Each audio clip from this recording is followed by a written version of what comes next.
Γεια σας, καλώς ήρθατε στο κανάλι μου. Πάμε σήμερα να φτιάξουμε μια τυρόπιτα Bloom. Πιο εύκολη τυρόπιτα από αυτή δεν έχετε ξαναφάει και δεν έχετε ξαναδοκιμάσει. Μην ξεχνάτε να κάνετε κοινοποίηση στα βίντεό μου, να κάνετε γραφούλα στο κανάλι μου. Οτιδήποτε χρειάζεστε μπορείτε να έρθετε στις ομάδες μας Μαγειρικές Απολαύσεις και Γιώργος Ζόλης Μαγειρικές Απολαύσεις. Γράψτε μου ένα σχόλιο από που με βλέπετε και τώρα πάμε να σας δείξω την εκτέλεση και τα υλικά. Θα πάρετε ένα πακέτο φύλλο κρούστας και θα το κόψουμε σε ροδέλες του 1 πόντου. Ανάψτε το φούρνο σας 120 βαθμούς αντιστάσεις να προθερμαίνετε. Και όπως σας είπα, πιο εύκολη τυρόπιτα από αυτή δεν θα έχετε ξαναφτιάξει. Ανοίγουμε τα φύλλα μας όλα καλά. Η χαρά του παιδιού. Δουλεύετε με ασφάλεια όταν κάνετε αυτή την πίτα, γιατί ξέρετε ότι τα κατεψυγμένα φύλλα τα περισσότερα είναι σπασμένα, έτσι. Όταν τα βγάζετε δηλαδή για να τα φτιάξετε, είναι σπασμένα. Οπότε αυτή είναι μια καλή και ασφαλή συνταγή για να μην έχετε πρόβλημα με τα φύλλα σας. Η διαδικασία που σας δείχνω είναι η ίδια για να μπορείτε να φτιάξετε ό,τι πίτα θέλετε. Μπορείτε να κάνετε και ζαμπονοτυρόπιτα,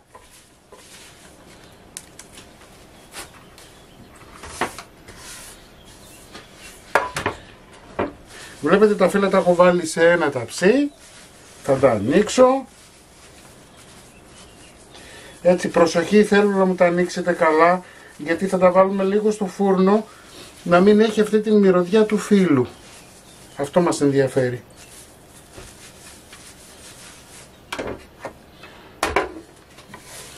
Πάμε να ανοίξουμε και τα τελευταία. Ωραία.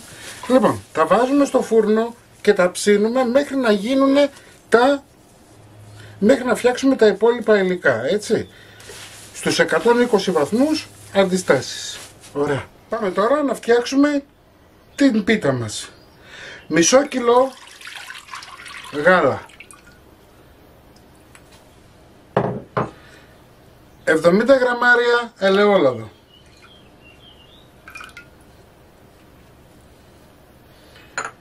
3 αυγά,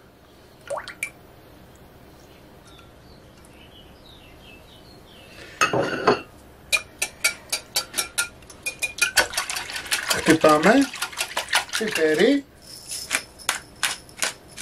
Μην ξεχνάτε που και που να ανακατεύετε τα φύλλα, ούτως ώστε να ξεραθούν όλα και να έχουν ένα ομοιόμορφο ψήσιμο. Έτσι, θυμάρι, μπορείτε να βάλετε μοσχοκάριδο, μπορείτε να βάλετε δυόσμο, έτσι, είναι στη δική σας την κρίση και στο πώς θέλετε να αρωματίσετε την πίτα σας. Εδώ έχω προαιρετικά, μπορείτε να βάλετε τυρί μαλακό, το οποίο θα το λιώσουμε και αυτό στο μείγμα μας. Τα τυριά που σας δίνω είναι προαιρετικά, έτσι, μπορείτε να βάλετε ό,τι τυρί θέλετε ή μπορείτε να βάλετε και μόνο φέτα. Δεν είναι απαραίτητο δηλαδή να βάλετε ό,τι τυριά βάζω κι εγώ. Εγώ θα βάλω και 200 γραμμάρια μοτσαρέλα.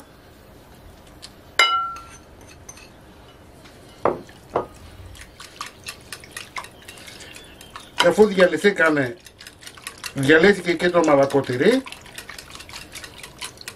Ωραία. Αφήνουμε στην άκρη τον αυγουδάρτη. Εδώ έχω φέτα. Με ένα πιρούνι θα τη σπάσω. Οι αναλογίες των τυριών είναι στη δική σας την κρίση, όσο θέλετε βάζετε, έτσι. Εγώ θα βάλω μισό κιλό τυρί φέτα, να την κάνουμε πλούσια. Μπορείτε να βάλετε λιγότερο ή μπορείτε να μην βάλετε από τα άλλα τα τυριά.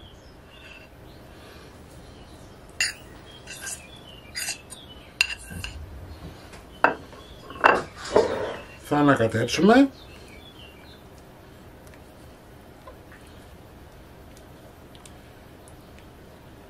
Θα προσθέσουμε στο μείγμα μας 20 γραμμάρια baking powder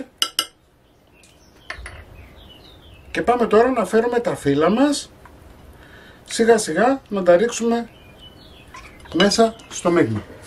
Βγάλαμε τα φύλλα μας, αυξήστε τη θερμοκρασία στο φούρνο σας στους 160 και αρχίζουμε και ρίχνουμε φύλλα.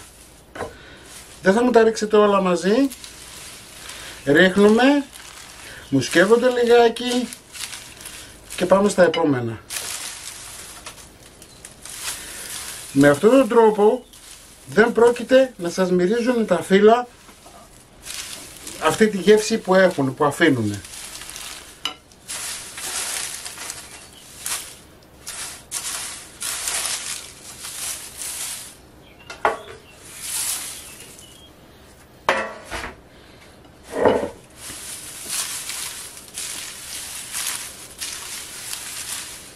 Σκάβουμε.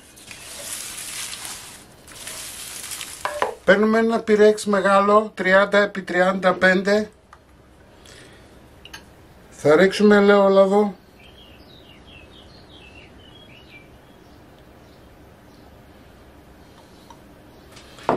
Θα ρίξουμε το μείγμα μας μέσα.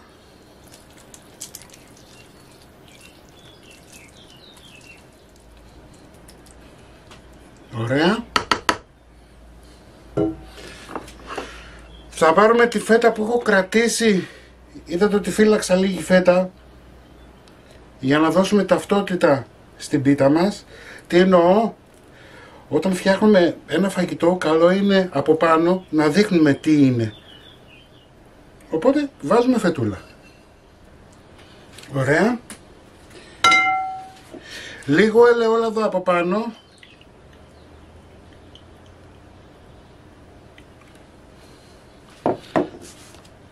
Σουσάμι σε όσους αρέσει. Άμα το κάνεις το έγκλημα, το κάνεις σωστά. Λοιπόν, πάμε για ψήσιμο. Όπως το βλέπετε, έτσι, 160 βαθμούς αντιστάσεις μέχρι να δείτε να πάρει ένα ωραίο χρώμα. Θα πάρει περίπου 50 με 60 λεπτά και ίσως λίγο παραπάνω. Η τυροπιτούλα μας είναι έτοιμη. Κοιτάξτε πώς έχει γίνει ένας αφρός. Έτσι, θα την αφήσετε να κρυώσει λιγάκι και θα την κόψετε σε μερίδες για να την σερβίρετε. Μην ξεχνάτε να κάνετε κοινοποίησεις στα βίντεό μου, να κάνετε εγγραφούλα στο κανάλι μου. Οτιδήποτε χρειάζεστε να έρθετε στις ομάδες μας, μαγειρικές απολαύσεις, και Γιώργος Ζόλης, μια μεγάλη παρέα σας περιμένει εκεί. Και εμείς θα τα ξαναπούμε πάλι με ένα επόμενο βίντεο. Γεια και χαρά σας!